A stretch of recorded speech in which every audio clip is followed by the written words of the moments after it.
I suggest starting every day saying, God, I am absolutely nothing without you. I can do nothing without you. I lean entirely on you today. I am desperate without your help.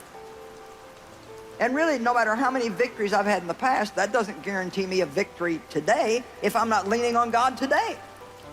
Leaning on God yesterday doesn't help me today. I have to lean on God today. You have weaknesses.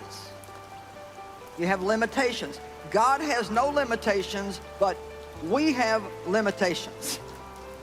So you say, Lord, I'm weak in this area. I need your strength. I believe you're changing me every day. And I'm not going to spend today worrying about what I did wrong yesterday. I trust you to strengthen me in my weakness. That our weaknesses really don't have to make that much difference if we know how to let God fill our weaknesses with his power. We get too overwrought about what we can't do, and we don't get excited enough about what God can do. You see, no matter what you can't do or what I can't do, God can do. And miracles don't come in can'ts, they come in cans.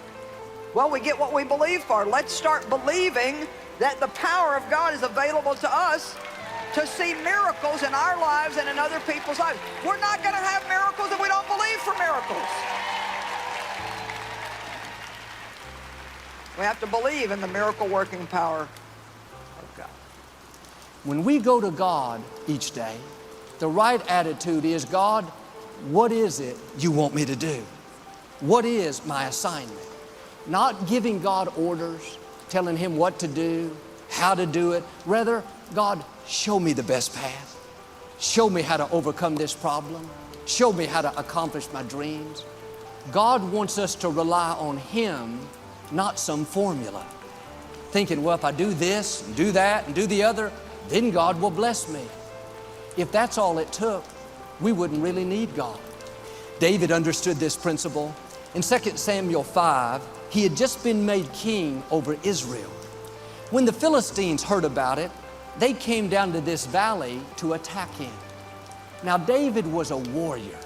He had conquered a lot of armies. His nature was to attack. But here's why David was considered a man after God's own heart. Verse 19 says, David inquired of the Lord, shall I go attack the Philistines? Will you hand this enemy over to me? Notice his humility. He didn't say, I got this, been there, done that, no problem. He took time to inquire of the Lord.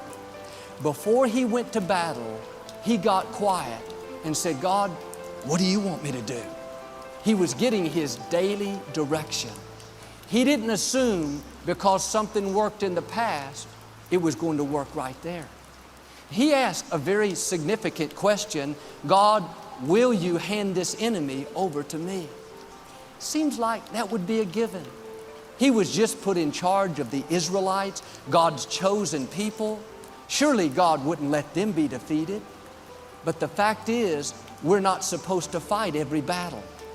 David was smart enough to ask, am I supposed to attack? He was saying, God, if I go in there, are you going to go with me? He was showing his dependency on God. He recognized where his strength, his favor, his ability came from. And sometimes we assume if there's an obstacle, there's something trying to stop us, there's no question. Get in there and go to battle. God is on our side. But a wiser approach is to say, God, what is your plan? How do you want me to respond to this opposition? Shall I attack or shall I be still and let you fight for me? If I go in, God, are you going to go with me? We've all fought battles where we didn't come out the way we thought.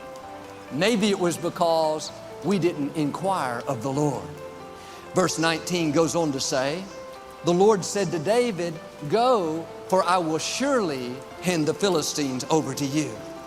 Once he got clear direction, once he knew he had God's blessing, he went down there and defeated the Philistines. But if we would do like David and inquire of the Lord before we get into conflict, before we make big decisions, go to God for daily direction, It would save us a lot of heartache and pain. I've learned what God orders, He will pay for.